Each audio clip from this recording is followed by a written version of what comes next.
Mark Passio, one of the hosts of the Free Your Mind Conference, is an independent researcher, public speaker, and radio talk show host from Philadelphia. Mark has undertaken the task of assembling massive amounts of research in the areas of metaphysics, occultism, spirituality, symbology, and consciousness studies.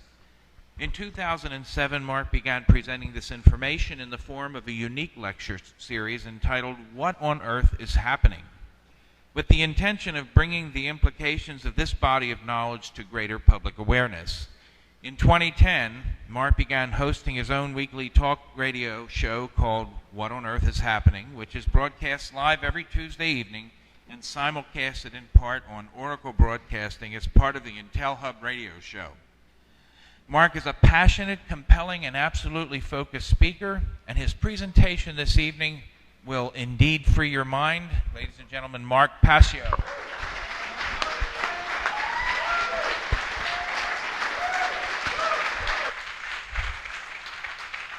Thank you all very, very much.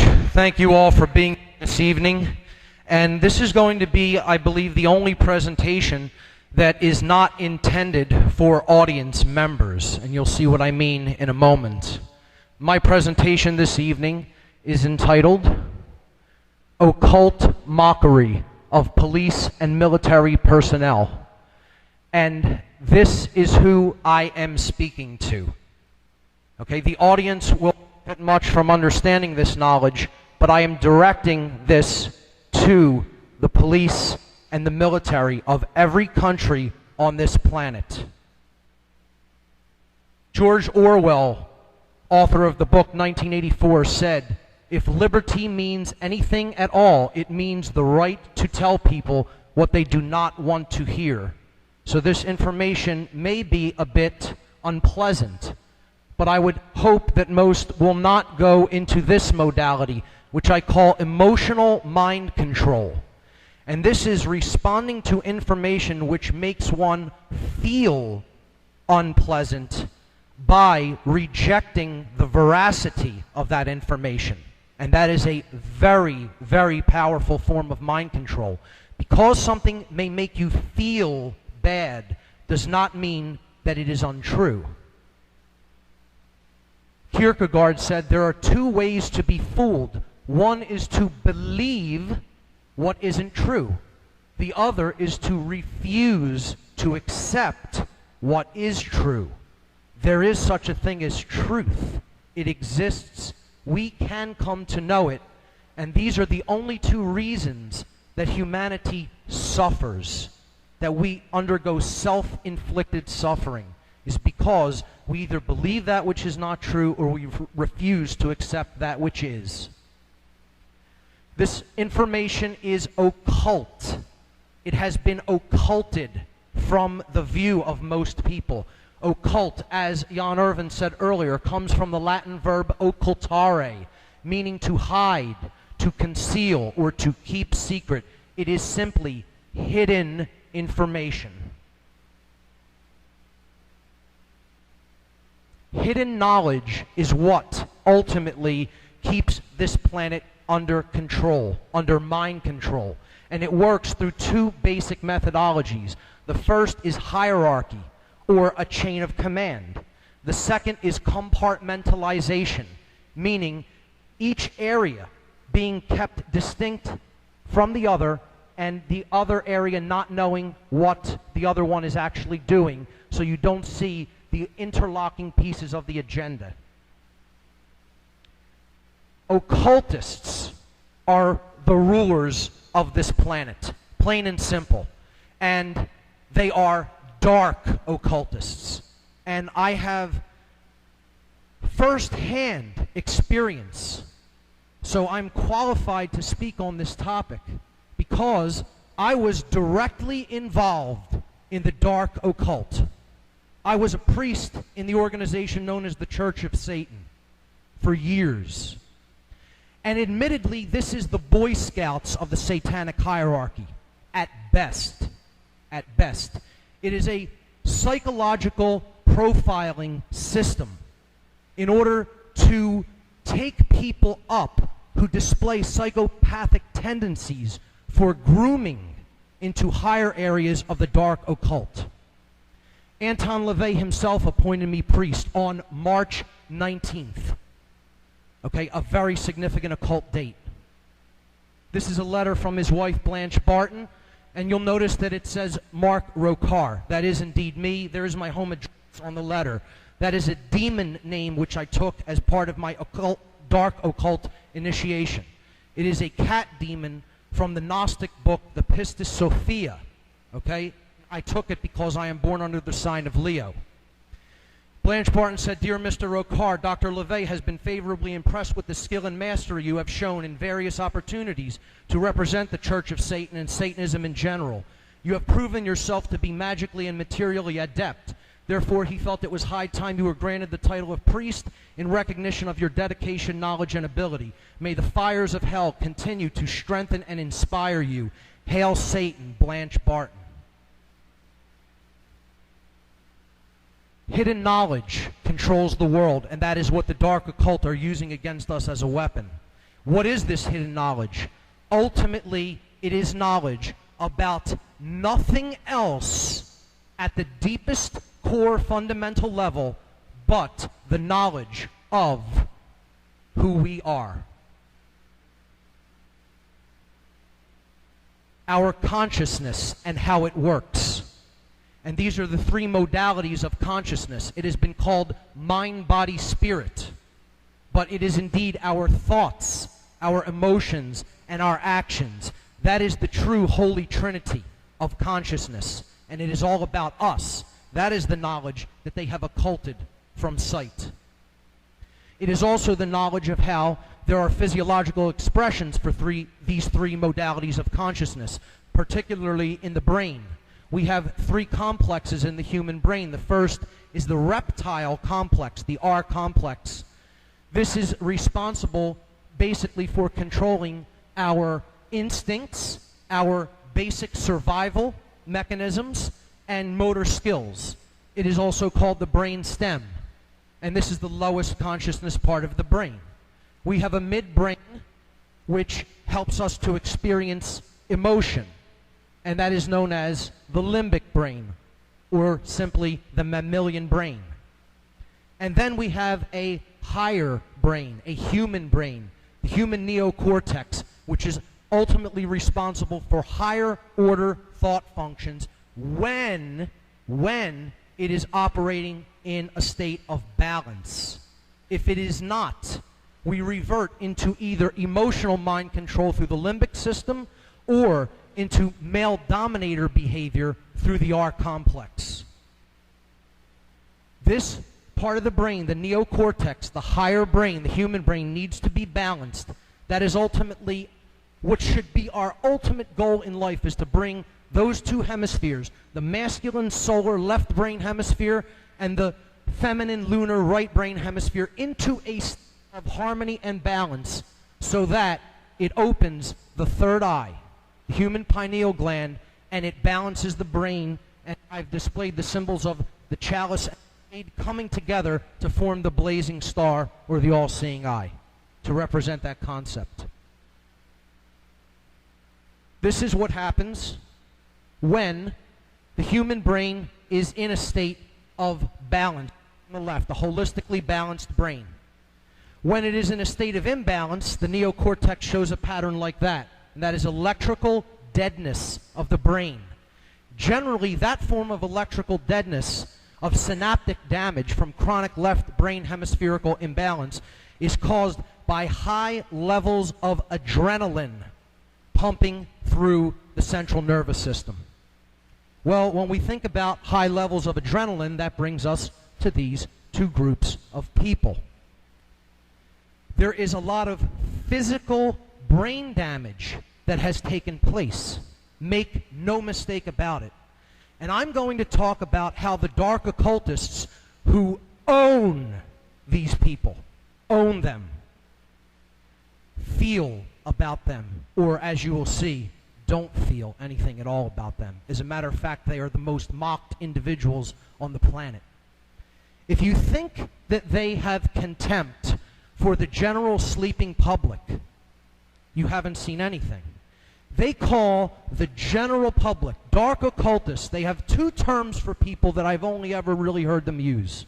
They call the general sleeping public the dead. The dead is what they refer to the public. Because their rationale for this is, if you do not have activated thoughts, activated emotions, and activated actions, therefore you are completely unconscious and therefore not truly alive. And therefore, we may treat you however we wish to treat you. If you think that's bad on how to think about someone, another living being, wait till you hear what they call these individuals. They call these individuals, and from first-hand experience, from their lips to my ears, they call these people our dogs. That is their name for the military and police. Our dogs. I have also sometimes heard them referred to simply as our pets. This is what they actually think of these people, as human pets. Human pets is how the dark occultists view the military and the police. And that can make you as uncomfortable as it gets, but that is the case. That is the truth. In this presentation, we're going to look at occult symbolism, but it's not going to be as overt as this. Now, this is a U.S. naval base at Coronado Island, San Diego, clearly showing the symbolism of Nazism. And this is the reversed swastika as seen from above. The SS, the symbol of the Schutzstaffel. Okay? We're going to look at symbolism that's a little bit more veiled than that and harder to see unless you're initiated into the occult, particularly the dark occult. The pentagram, okay? It represents the 5 elements, earth, air, water, fire, and spirit, with the 5th point, the 5th element, spirit, raised to the most significant position, meaning that it needs to be in ultimately superiorship above all of the other elements of nature. That is the cosmic source from which we all come. And you can see it has Stargate symbolism there on it, which we're going to talk about. The ancients would often depict the pentagram with a man or a woman with its head at the top representing spirit, and then its extremities at the other 4 points representing the other elements. And this is a pentagram in its proper aspect and in balance, representing a person who understands their divine nature. This is the satanic pentagram, and this is the official sigil of the Church of Satan. It is an inverted pentagram, and I'll not use my own words to describe it. I'll use the high priest of the Church of Satan's words. This is from Anton LaVey, founder and high priest of the Church of Satan, from the Satanic Bible. The Baphomet, which is what that emblem is known as, represents the powers of darkness combined with the generative fertility of the goat. In its pure form, the pentagram is shown encompassing the figure of a man in the 5 points of the star, 3 points up, 2 pointing down, symbolizing man's spiritual nature. They're telling you right there, they understand we have a spiritual nature. They know this. They know this, okay, but they propagate the exact opposite of it. In Satanism, the pentagram is also used. But since Satanism represents the carnal instincts of man, or the opposite of spiritual nature, the pentagram is inverted to perfectly accommodate the head of the goat. Its horns, representing duality, thrust upwards in defiance. The other 3 points inverted, or the Trinity denied. And that Trinity is not the Christian Trinity as it is commonly known, but it is indeed our thoughts, our emotions, and our actions, which the dark occultists seek to suppress at all times. 3 of them, to keep in a state of deadness. Now, let's look at where the pentagram is used in military and police symbolism. The first and most obvious is the U.S. Army, which its sigil, its emblem, is simply a giant star pointing upward. The star pointing upward, in its proper aspect, represents sovereignty, self-ownership, as Larkin Rose so eloquently explained. This is being your own master, you're controlling your own destiny in life. not taking orders from other people, not having anyone else lead your mind or your actions or your behavior. And you're not going to get that in this institution. You're going to get the exact opposite of that. But they're putting that symbol there as the symbol of that institution to convey the concept of sovereignty in proxy. This is how symbolism works. Because that symbol goes to the subconscious, and the subconscious already knows the meaning of the upright pentagram. There it is on the third eye, which we're going to see repeated over and over again, of good old Uncle Sam. Here it is, upright in a 5-star general's emblem. The U.S. Air Force, I threw this one in here, it's pretty unique. This is their emblem. This was in Freeman's presentation times. Now, on first look, you might not see it, but I'll highlight. There's the star, okay? Upright again. But if you color the different components differently, I think you can see a different shape comes out. And that is indeed the face of a demon. I don't know if you can see that there, but it's an angry, scowling demon with, its eyes slanted downward. And indeed, that is what the Air Force basically acts like. They swoop in from above. That's similar to the face of an owl as well, a scowling owl, which is also another dark occult symbol. Here's the inverted pentagram on the Victoria Police's logo. Now, whose right are they upholding? The people of Victoria, or are they upholding the British Crown? Well, I think you can tell because the British Crown is in the superior position. And that is who they're serving, not the people. There you see on the inside 5 stars again, all pointing up, representing sovereignty, of which this organization has nothing whatever to do with. Here's one of the most satanic emblems on the face of the earth, the military medal of valor, which people would hold in a complete different light unless they understand the esoteric dark occult symbolism that it contains. We'll get into more of it later, but I just wanted to point out clearly there an inverted pentagram with the goddess symbolism there in the middle of it. The goddess, in different ancient traditions, represented our emotional aspect, the sacred feminine, which Laura Eisenhower so eloquently went into yesterday. And that is put right into the middle, into the heart of the inverted pentagram.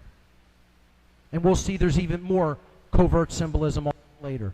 The inverted pentagram can be found geomantically, okay, put into the Washington, D.C. street system. This is called a Faustian pentagram with one broken arm. I won't get too deep into that, but this building right here is the White House, and that's the Commander-in-Chief of the Armed Forces, and an inverted pentagram points directly at the White House in the Washington, D.C. street system.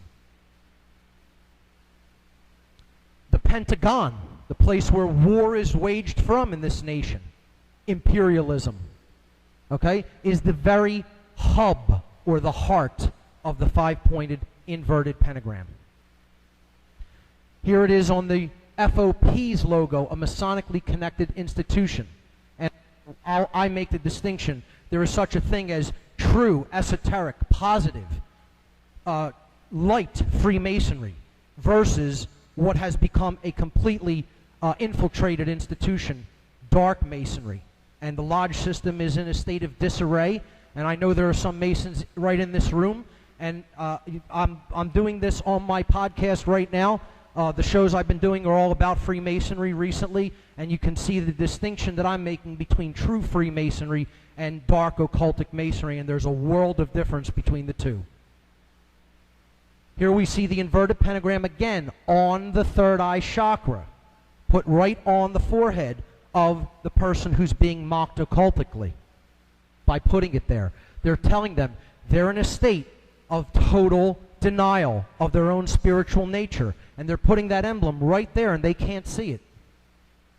The all-seeing eye is the next symbol that needs to be understood. This is a commonly misconstrued symbol. What it ultimately represents is the balanced brain hemispheres combined with the heart.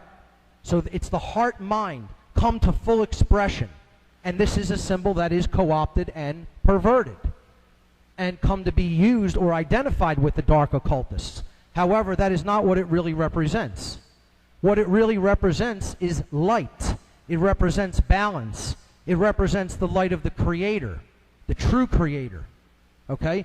It represents thought, emotion, and action in unity, non-dual consciousness. Now watch the eye there, up there. Ultimately, that's what it represents. There it is, the human pineal gland in the center of the head, awakened. It is open. It is our one eye, the spiritual vision that only activates and comes online when we become awakened. The dark occult wants to put that light out from the world to build their new world order. This is the world they want to build. They want to finish that pyramid of stone, of block, of bricks, which block us from our true nature. They want to build the world of darkness with no light in it, where they rule from the shadows. And they have all the light in a state of disconnection with everyone else. So this is a dual symbol, and it needs to be understood as such. We need to bring that light to fuller manifestation in the world, to get rid of all the blocks, and to bring that light down so that it joins up with the earth, and we can complete the one true great work of truth, love, and freedom. So that is the all-seeing eye. Let's see some examples of it. The first place, obviously, where that sigil comes from is from the $1 bill. Again, identifying it with unity consciousness. The word money is right before our face every day. Billions of people say this word, and they never have actually simply split it in two. The one eye. Mono and I. And they're identifying it with the true one eye, and they're giving it to us again in proxy. And we'll look at how the color green is used in connection with money. Okay? This is the most powerful force driving mind control. This is the ultimate form of mind control. This is what people do dark occultist bidding for. It is the most powerful religion of this world. I have often called it the one and only religion. No matter what religion somebody is, they believe in this. It is the most powerful God of this world. It has taken the place of the true God of creation. Just like in They Live, the hero looks at money without his sunglasses where he can see in an awakened state, and he just sees a $1 bill. But put on the glasses, what does it say? This is your God. Let's look at the frequency aspect of this whole system of control through symbolism, which we'll see come up over and over again. They color money green here because they want to attach it to several ideas. The first is balance. Green is the middle of the visible spectrum of light. It is the color of in the frequency range that the human eyes can perceive. Therefore, it comes into the middle of our vision. And that's a theme that's going to come up over and over again.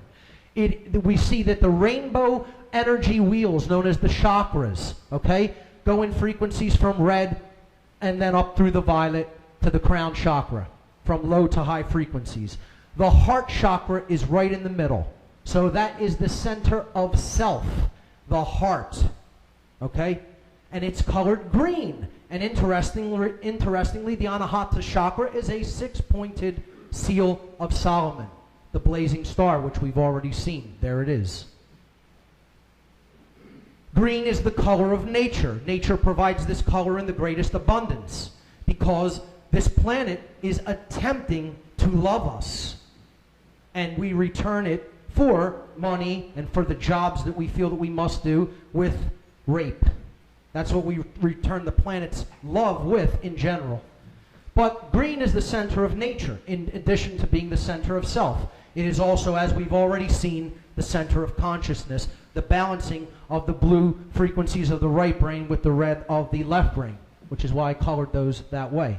This is why they use the color green for money, to represent balance, to represent enlightenment, to represent love, to represent nature, and it's none of these things and never will be, because it's a figment of your imagination. It does not exist in nature, just like government does not exist in nature. So this is all about frequency control, and we're going to get to how that's used for police, namely how they split these two imbalanced frequencies to control people. It's the colors of the American flag. It's the colors of sports teams. It's the colors of political parties. Two bonesmen there, as Freeman talked about. Who are you going to vote for? They're both Skull and Bones members. So, look at the frequencies that are used with police. No, green, red, and blue. And it's above their head, these lights. That's another theme we're going to see repeated over and over again. The placement of mocking colors or symbols on the head. Okay? So right above the head of that police, what they're telling them with those lights is you're in a state of complete brain imbalance. You're in the red and the blue. You're in the red because you're a male dominator attempting to control other people. You're in the blue because you follow our orders. Okay? You're in the right brain there. So you're in a complete state of imbalance in the brain. And they tell them that openly. Not openly, but through symbolism. In their way, it's an open form of communication because they're initiated into that knowledge.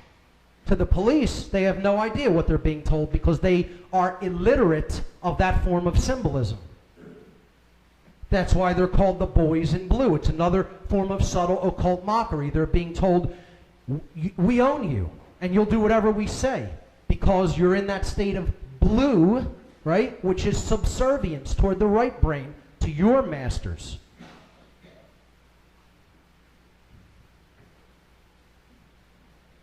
The hierarchy system works through the secret society networks. This is also why the Blue Lodge degrees are the only 3 degrees in general that Fraternal Order of Police members move up through. This is called porch masonry. Okay, not being initiated into the higher levels of knowledge, but basically operating in a form of a brotherhood of you scratch my back, I'll scratch yours. If crimes are committed, we'll cover them up for each other, etc., and so forth. And this is not how true Freemasonry is intended to be carried out. It is intended to be a system that teaches morality, ethics, and the understanding of natural law. And it is in a deplorable state in the world today.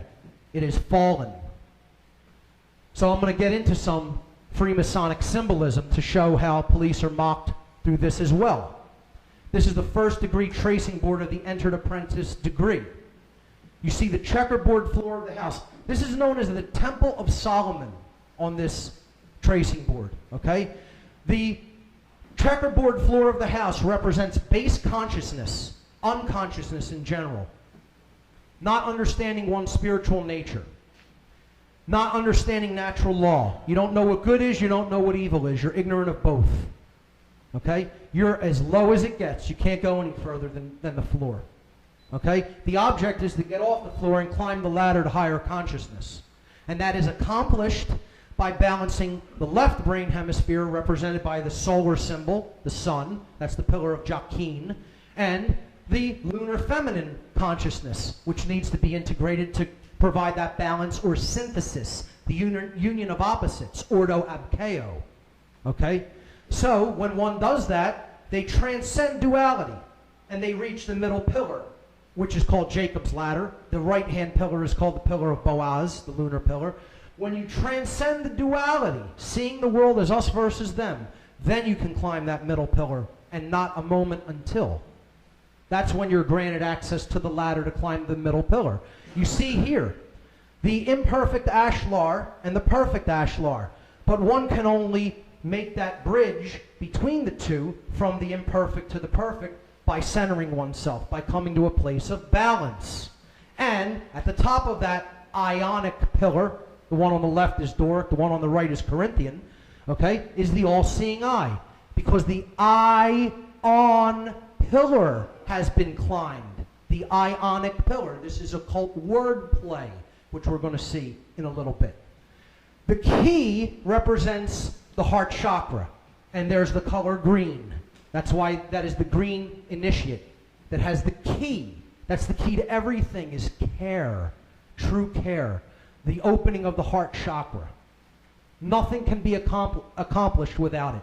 And you're certainly not going to be granted access to the Stargate because you will not have the key to go through the Stargate, which was phenomenal symbolism that Farah brought up earlier. I can't tell you how impressed I was by that. And as Freeman alluded to, this is connected with the Kabbalistic tradition, the positive Kabbalistic tradition, which is also about 3 pillars or paths which need to be unified to reach the crown chakra, or Keter as it is known as on the Kabbalistic tree of life. So, that floor of the house is base consciousness, total unawareness of one's own divine nature. Okay? A wanderer. Okay? See, there's the brain balance that I'm bringing up. The left brain, the right brain, and the Temple of Solomon. The sun and the moon is what Solomon actually translates to. Okay, when we put them together, we reach the all-seeing eye, or the state of spiritual balance. It's called the chemical wedding, the divine union. So, that floor of the house represents unconsciousness. Let's look at how that's used. It's wrapped again around the brain of the police. Wrapped around their brain. They're telling them, in a mocking way, you don't see anything. You don't know what light is. You don't know what darkness is. You don't know what good is. You don't know what evil is. You don't know right from wrong. You're a complete wanderer in desolation on the floor of the house, totally unconscious. And they're telling them that their brain is in a state of that kind of imbalance, in disarray. And they put the other symbols on the third eye chakra. The hypercube is one of the most occulted symbols in all of occultism. And you don't reach the understanding of the hypercube unless you're initiated into some tradition. Okay? It's very difficult to even get information about this symbolism unless you actually belong to some form of an occult institution. The hypercube represents a prison. This is prison symbolism. Okay? The inner cube represents the spiritual or divine nature, and it is imprisoned in the physical world. Now that's a worldview. Okay, this is what this worldview is attached to this symbol in dark occultism. I'm not saying that the entire physical universe is a prison. I'm telling you that that's how dark occultists use this symbol. Okay, so this is everywhere actually, the hypercube. In my research for doing this presentation, I found it everywhere. And there were many examples, so this will be a little bit of a longer section. This represents dimensions or densities. 0D is the point. We extrude the point for 1D, we get a line. We extrude the line and we get 2 dimensions. We extrude the plane and we get 3-dimensional space. But then, what happens if we try to extrude a cube? Well, this is what the extrusion of a cube looks like, depicted in a 2-dimensional projection. And that's another way of looking at the hypercube. Okay? That's 4-dimensional space-time. Okay? This is what the hypercube looks like if you visualize it in 3 dimensions. An ever-rotating prison of sorts. Okay? It always morphs into itself and never goes anywhere. Okay? This is a piece of dark occult symbolism. It is not just only used in a dark occultic way, however. Okay? But I'm just explaining, this is the mindset that dark occultists see and use this symbolism in. All right? There's the 3D model and the 2D projection, which looks like an octagon in the 2D projection of the 4D hypercube.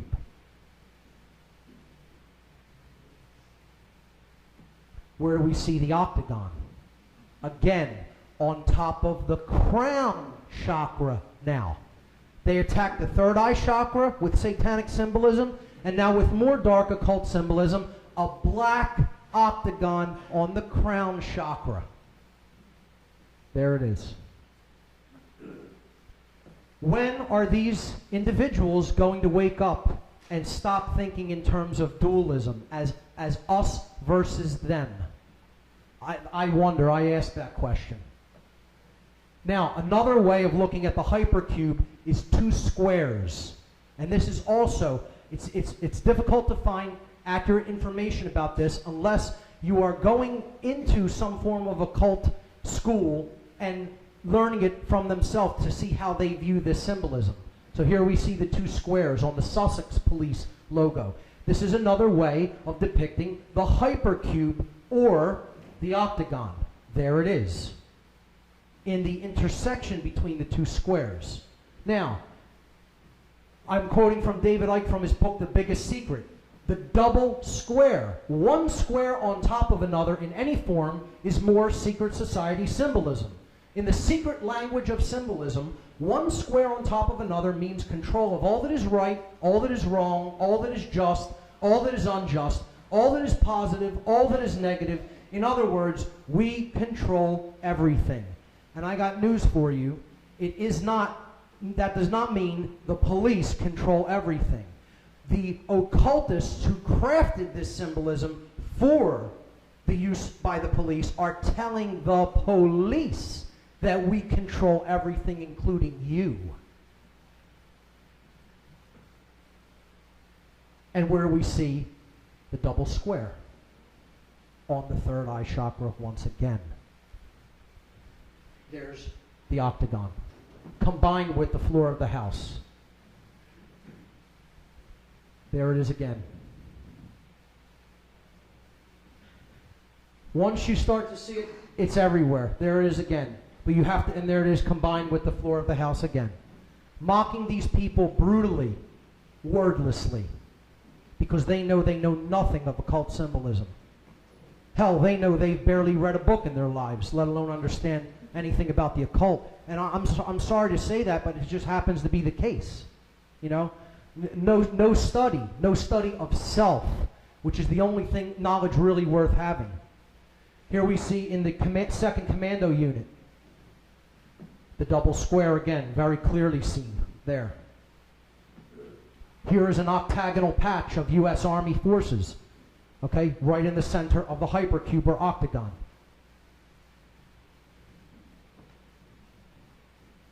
Again, returning to that Medal of Valor, which I said is one of the most vile symbols out there with the inverted pentagram. Here we see two examples of the hypercube. There's the double square right there, and there is the octagon. I won't even go into what trapezoidal symbolism represents. That's the ultimate shape of Satanism. The stop sign on every street corner is saying, stop. Keep existing in the prison at every street corner that we come into, at every intersection, at every crossroads. The octagon. Cage fighting, one of the most male dominator behaviors that damages the brain. The symbol is the octagon. Fort Knox, surrounded by the hypercube or octagon, where the gold is imprisoned, because it's the same as the imprisoning of alchemical gold, the third eye. See, what happens in the spiritual is reflected in the physical. Not that that gold actually holds any intrinsic value. In 1984, the movie, patterned after the book by Orwell, there's the hypercube, representing totalitarian control.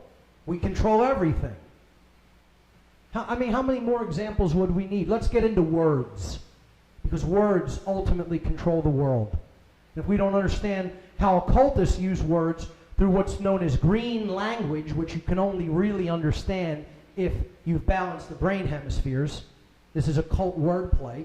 We look at the word police, break it in half. Pole ice. Okay, so pole ice, right? Pole ice. They're referring to the middle pillar. This is dark Masonic mockery. If you're being called pole ice, well, what does that mean? That means you're acting as an agent on that middle pillar that is preventing anyone from climbing it.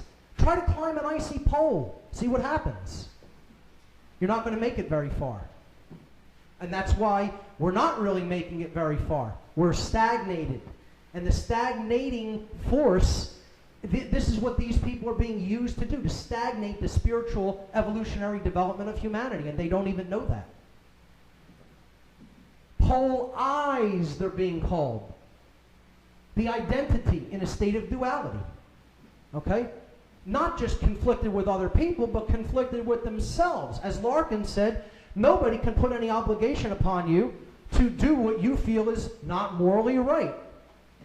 And these people are continuously doing things that they know in their heart of hearts is not morally right. But they're doing them anyway because they're too afraid of the consequences of not doing them, of stopping taking certain actions, having the courage not to do something, to say no. You know, so they keep doing them. And that's called a cop-out. A cop-out. Okay? They call them the pole eyes. Okay, another green language word pun. All right? Because they're seeing things in duality, not in the unity consciousness. And here's what the Bible has to say on unity consciousness of the one eye. The light of the body is the eye. Therefore, when your eye is single, your whole body is full of light. But when your eye is dual, your body is full of darkness. From the Gospel of Luke. After looks, the light. Okay? Officer. Well, they're police, but they're police officers. This one is even more overt. An off-eye sir. Off-eye sir. Just break the letters down. An off-eye seer. Off-eye seer. Well, if you're an off-eye seer, that means that the third eye, or the one eye, is dark. It's gone out. The light of self is extinguished. Okay? It's a symbol to represent the murder of the soul, the extinguishing of the divine spark within us. And that is how dark occultists see the police and the military. And if you need more confirmation of that through words, they call them the military. Break that word down. Military. Now just change the vowel sounds to long I sounds instead of short I. Because that's how green language word play works. And it becomes my light awry. All we did is make the vowels long. Okay? My light awry. Well, if your light has gone awry, you exist in a state of darkness. And a soldier is being called a soul dyer. Okay? Whether you even spell it as D-I-E-R or D-I-R-E phonetically, the soul is in a dire state. It's in a deadened state. The light has gone out. It has died. Soul is the word for light. Soul dyer, the one, is dead. Okay? The individual has died. And these institutions are all about collectivism. And the soul dyer, the very soul, has died. The spiritual divine spark. If you don't believe my analysis of their occult words, let's hear their own words right from their mouth. Henry Kissinger quoted as saying that military men are just dumb, stupid animals to be used as pawns in foreign policy. Well, do you think he's correct? They're only too happy to take their puppets, who they pull the strings of and make them dance however they wish them to dance, because they're very ill-educated about their own consciousness and their own health and state of well-being and what things are really going on in the world. They don't really pay attention, and so they can be made to dance on strings like puppets. And I want them to hear this. This is going online, and it's directed directly at them. I'm not even addressing this audience with this presentation. I'm directing the police and military and telling you this is what your owners think of you. Because I've been around them. And I saw the light and came out of that level of duality consciousness. And that's why I'm trying to explain this to others. Well, if you still don't believe their words coming right from their mouth, they'll put the symbolism of animals right on their dogs. That's what they call them, our dogs. And they put dog tags on them. And that's painful. I understand that's a painful thing to hear. We all have members of our families who have once been in the military or the police. This is a dark occult ritual. It is satanic ritual abuse. That is what this is, except it's done through symbolism. Okay, gematria, occult numerology. The numbers 777 and 666 need to be understood. And then we need to understand a bit about gematria. Okay? 777's meaning in occultism is mankind in unity consciousness. The 3 digits represent thought, emotion, and action. And 7 means the state of activation, unification, or completeness. So 777 in occultism, in occult numerology, means thoughts, emotions, and actions activated, unified, and complete. This is why the number 666, 6 being the state of incompletion, and Freeman went into that, the Vav character and the number 6, in connection with the V and the W, okay? 666 represents man in base consciousness or beast consciousness, the consciousness of an animal, okay? Thought, emotion, and action in a state of inactivity or incompleteness, or in other words, dead. Now, we can reduce. I have a column here called reduction. Add the 3 7s together, you get 21. Then add the 2 and the 1, and you get 3. That's called gematria reduction. You're going to reduce to one digit instead of 3 or 2. Add 666 together, you get 18. Then add the 1 and the 8, and you get 9. Okay, so these 2 numbers are significant in the occult. Again, 3, the divine triangle, the Trinity, thought, emotion, and action. Well, what does 9 represent? Again, don't take my words. Let's hear from our good buddy, Mr. Anton LaVey, High Priest of the Church of Satan, who is no longer with us. He died back in '99. 9, the number 9, despite others' attempts to identify a certain number with Satan, it will be known that 9 is his number. 9 is the number of the ego. For it always returns to itself, no matter what is done through the most complex multiplication of 9 by any other number. No matter what is done through the most complex multiplication of 9 by any other number, in the final equation, 9 alone will stand forth. And we're going to see what he means by this. This is quoted from his book, The Satanic Rituals. And again, this is Cub Scouts of Satanism, compared to where it goes. Okay? The properties of 9, which represents ego and base consciousness. The column to the left is the addition properties of the number 9 in arithmetic. No matter what number you add, grab my laser pointer. No matter what number you add to 9, okay, after the reduction of the addition, you return to the same number. 1 plus 9 is 10. Add the 1 and the 0, you get 1. You can do that with any series of numbers, and it will always return to itself. This occultically means that adding ego to anything changes nothing. You cannot create change through ego. 9 times anything, the multiplicative properties of the number 9, always returns to 9, which is what LaVey was saying in the last quote. Okay, anything you multiply 9 by, you add the digits together, you will return to 9. This means when ego is multiplied, you only get more of the same thing. Again, no change results. Now we understand why it is equated with the number of the beast. And indeed, LaVey was indirectly telling you, yes, it is 666 is the number 9. He just wanted to occult that a little bit for the reader that didn't really understand gematria. Okay? The goal of, I'm sorry, let me go back there. The goal of consciousness needs to be to rise out of that state of base consciousness from the 666 or the beast to 777 or the number of man's completion. Okay, which is coming online in thought, emotion, and action, and unifying those 3 principles such that as we think, so we feel, so we act, and there is no contradiction or duality between those 3 principles of consciousness. When we do that, we have risen from the 9 to the 3, and that is why this number, 93, is one of the most powerful occult numbers in all of occult numerology.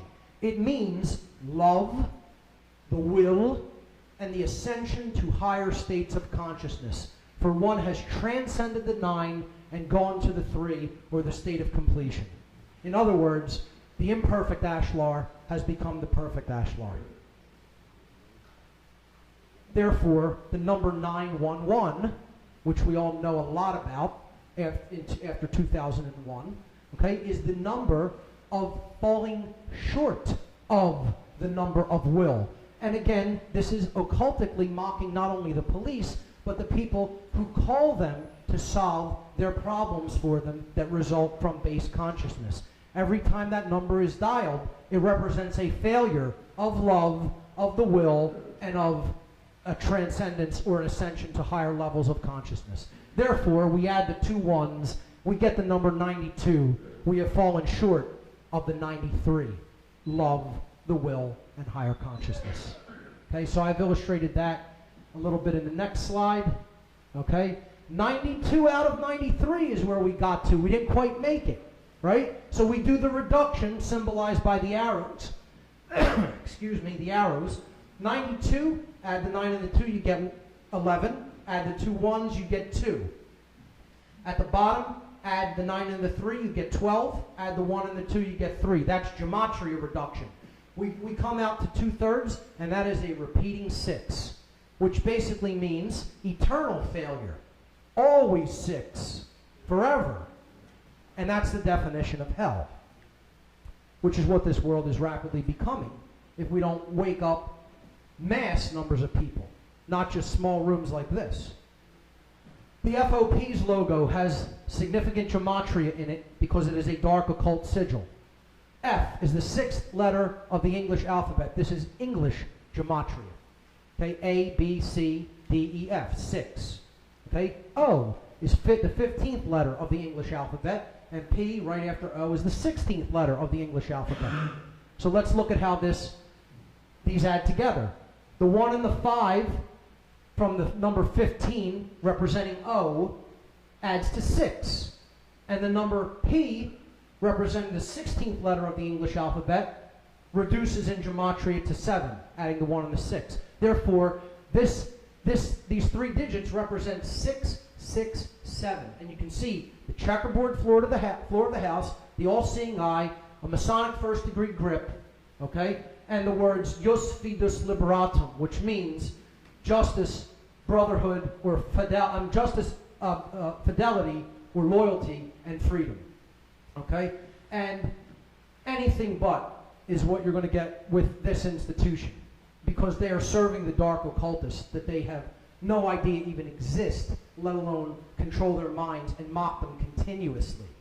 Okay? So, 667, well, what's that number mean? Well, in relation to 666, it's not quite the beast, is it? It's just a little bit beyond it, right?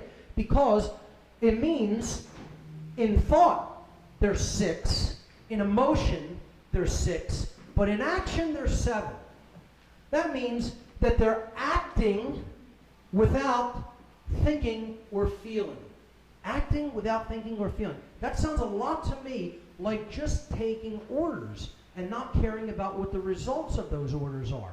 It sounds a lot to me like Nazism or Satanism, because the Nazis were Satanists. I mean, look into their rituals that Himmler did at Wewelsburg, and you'll find out how satanic they are. As a matter of fact, the group I had some affiliations with, but never was an official member of, the Temple of Set, the high priest of that institution, Michael Aquino, actually traveled to Wewelsburg to conduct occult workings in the place where Himmler conducted them. He loved this guy. He thought Himmler was the greatest thing. He actually owns a dagger from Himmler. And as Jay talked about yesterday, you know, they're big into trauma-based abuse as well. Aquino is an expert in electroshock abuse, and he was pretty much getting ready to be brought up on charges of child trafficking and pedophilia, but of course it didn't stick because his owners want him to continue his dark satanic activity. So that symbol there represents being one who is willing to act without truly thinking or feeling. But moreover, we see the pillars of the first degree board as seen from above. Just imagine that first degree board again, and you're viewing at it from above the Temple of Solomon now, right? Well, the pillars of duality have been turned upside down, right? This is the pillar that's beyond the checkerboard floor. This is supposed to be over here, and these two pillars are supposed to be down there. But they're reversed on this satanic sigil. What it's saying is we are attempting to create duality and raise it above unity. That's a difficult one to see for people because you have to visualize those three pillars and then three-dimensionally turn that board, turn those pillars upward. So if there is one pillar here and there's two over there, right, you're going from unity toward duality. When there's two out here and you're going backwards like this and there's one in the back, you're transcending duality and traveling toward unity. So what's being said here is we are raising in the superior position the concept of duality above unity consciousness. And that is indeed what the police represent. There it is. Why do they continue to behave as such, these institution members? These institution members. The word institution means the same thing for a big hierarchical and compartmentalized structure and an insane asylum. Another word play, right? Because they're in oppositional consciousness. And the word opposition is connected with dark occultism. The word ha-shatan is where we get the word Satan. It's a Hebrew word originally. Ha-satan is written there on the right in Hebrew, and it means adversary or opposer. That's the root of the English word Satan. Simply oppositional consciousness in which one acts without thinking or feeling is the hallmark of the ego gone completely haywire, and that's called Satanism. That's the religion you serve, whether you understand it or not. If you exist in that mindset, you are a Satanist. And I know I'm not addressing anyone in this room, but I am addressing people who will be seeing this on many video websites and on the Free Your Mind Conference website after the event is completed. Because I don't exist in that state of oppositional consciousness or fear. I'm putting this out there no matter what it means, because I know my divine nature, I know what I'm here to do, I know who I am, and I'm not afraid of anybody or what they could do to me in this three-dimensional reality. They also act the way they do because they're under bombardment from different poisons, namely from food, which we talked about today a little bit, from drugs and medications that they don't need, and the satanic pharmaceutical cartels propagate continuously, never look for a cure, only look to treat symptoms and imbalances. You know, the media you take in is just as important as the food you eat or the water you drink. We all know that in this room, but you know, again, the people, unfortunately, who are doing these dark occultist bidding in these institutions, sadly, you know, this is the kind of poison stream they drink from. They plop down in front of the television, they're reading the newspapers, they're going deeper and deeper into mind control because they don't read. Jan Irvin likened the word liber in Latin, which is the word for book, and the root of liberty, freedom. Freedom and reading go hand in hand, and they cannot be separated from each other.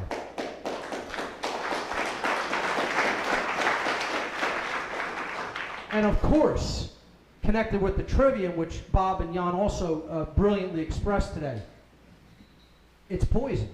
It's an outcome-based education system, a Soviet and Nazi-based system. It's a satanic education system. And again, that will offend many people. Well, it happens to be the case. I understand people have good intentions, excuse me.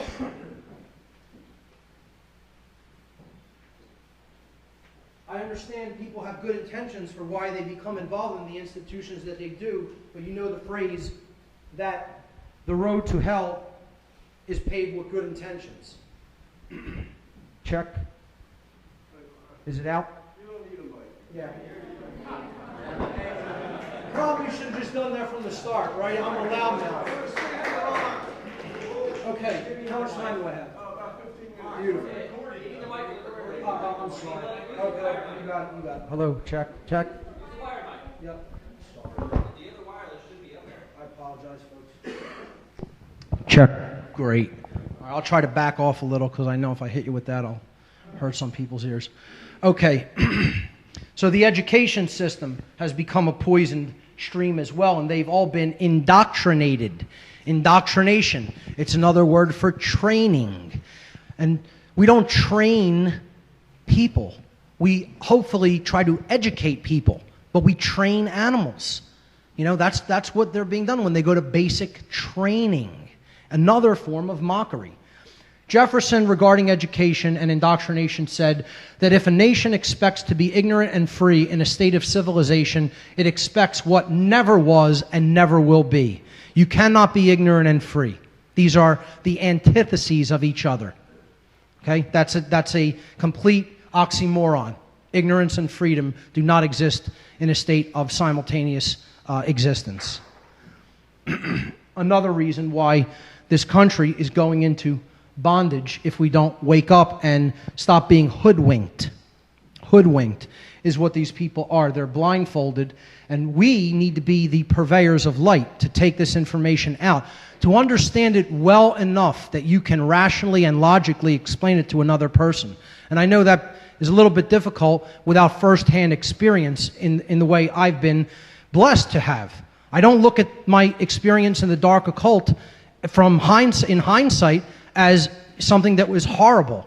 I look at it as something that was a blessing because I learned so well the dominators of this world's mindset, the psychopaths that run this place, this insane asylum. I understand their mindset probably better than most people on the planet.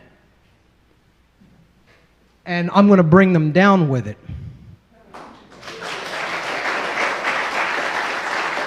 Along with the help of other people who value freedom in this world. So the idea here is to stop allowing someone else to control your actions when it conflicts with what you know deep in your heart to be right. And I know most people are in that state of consciousness who are in this room, but again, I emphasize I'm addressing the people who are in these control-based institutions. Because this is what they're doing in the world. This is what they're being made to act as. Okay? And they claim that they come as liberators, but they're acting as Natural Resource Liberation Incorporated. What a great graphic that is. And sadly, this is a very difficult image to look at, but this is also what they're being used to do. Torture human beings and traumatize them into even lower states of consciousness. They're being used to take away natural inherent rights, which we all have as sovereign beings. We are all sovereign beings. And we don't need to ask anyone for our sovereignty. We are sovereign. The end. Full stop, period. Nothing else after it. We are sovereign. That means I own me, you own you. The end. That's it. That's all you really need to know. But these people are attempting to subvert other people's natural sovereignty and take away free speech and freedom of assembly. This happened right here in this state less than 2 years ago. Right in Pennsylvania, in Pittsburgh, PA, during the G20. Freedom of speech was completely assaulted in the Commonwealth of Pennsylvania. A disgrace what these people did in the name of just having been given a little bit of power over their fellow man. You know, because someone told them that they have that right. And they don't have that right. But this is all it really equates to. Because the person really doesn't have self-respect at a deep level. They feel inadequate. And it often derives from a couple of things. How they've been treated as when they were young. The conditions they grew up in. You know, there are influencing factors. But I say there are no cop-outs. No cop-outs for that. Julian Huxley, a eugenicist, said this statement. A really efficient totalitarian state would be one in which the all-powerful executive of political bosses and their army of managers control a population of slaves who do not have to be coerced because they love their servitude. Now, I know we generally apply that to the general unawake people, but I want to specifically address and relate this statement to the police and military, because they're not only acting as the regular slave who loves their servitude, but sadly, they are acting as the slave that is given a little bit more power over the other slaves, thinking that they have a right to control them. And this is a concept in the Civil War which was known as the house slave. And that is what they are acting as. I'm not saying that's what they are in the core of their being. I'm saying that is the role that they are playing and falling into because of the level of mind control that they are under through the belief in authority. And again, it's all based on fear, the fear of what would happen if that system wasn't in place, what would happen if they weren't still used as the battery, because that's what they are. They're used as the fuel that powers the New World Order agenda, that powers the dark occultist wishes, not even their own wishes. They're given a pittance, okay, to do this to their fellow man, you know, a pittance. And they take it because they feel superior. They get this illusionary sense of power over other people. And they have no power over anyone and never will. They just believe, they have an erroneous belief that does not exist in nature. It does not exist anywhere, this concept of authority. Thank you. So they are acting in this role. Here you see this hierarchical system that is a symbolic representation of the world that we live in, okay, with the elite at the top saying, we rule you, and ultimately the power of the one God of this world, which is the monetary system, which is what everybody does these immoral activities for a paycheck, and not a very good one at that, even by monetary standards, okay? And that's the proxy, again, for balance and awakening and the true sovereignty and the true spiritual nature, which is what everyone truly, really wants and desires more than anything else, is to come to that full expression of light and awakening.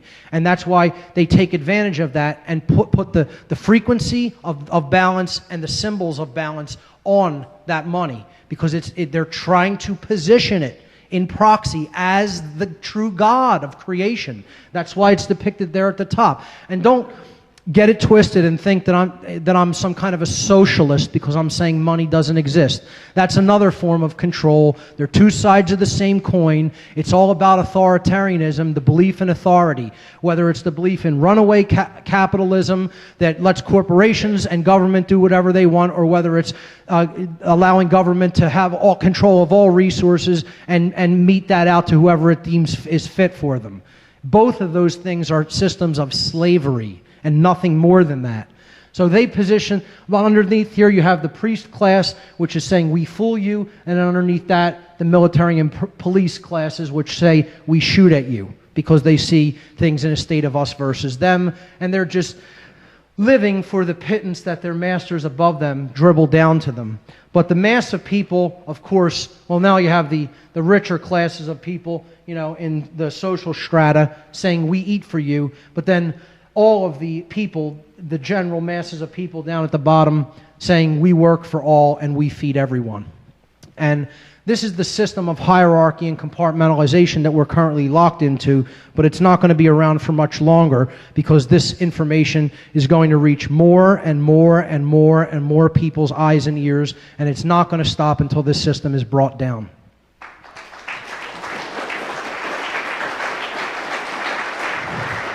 These shackles are going to be broken, and they are going away. But it's going to take people facing themselves and looking in a mirror in order to do it. See, what they're being used to do, these so-called controllers, which aren't the real controllers of this world, neither are the dark occultists either. They just think that they are. And I want to stop calling them the elite. That term should not even be applied to them. They're the elite of nothing except a sewer. That's what they're the elite of, okay? The true elite people are the people in this room, okay? The people who have awakened themselves.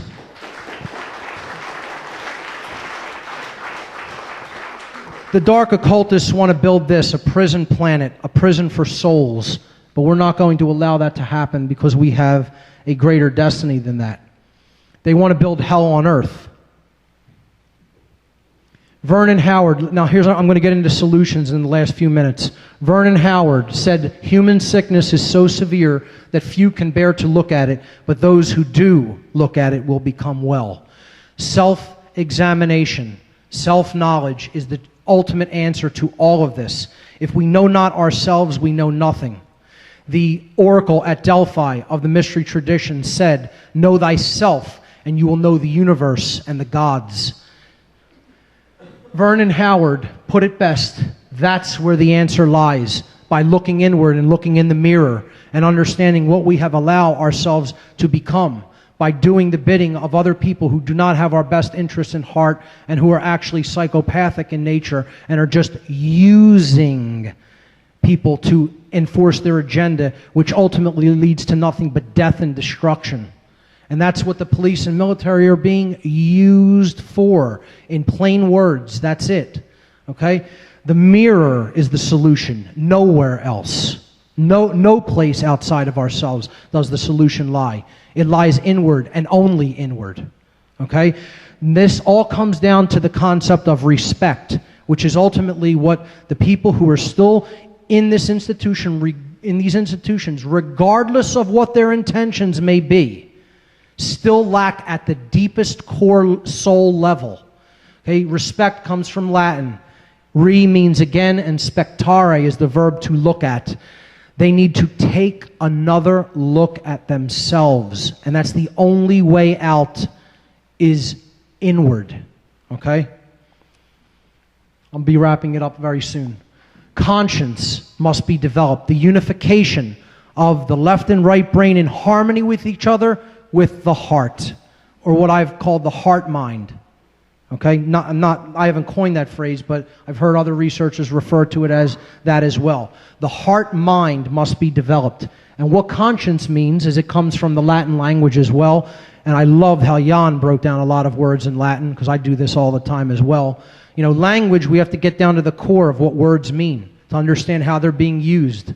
Language is very powerful, and it's a powerful system of control. But once we know it, the meaning of those words comes up to the conscious level, and then we understand what's being said to us through the use of words.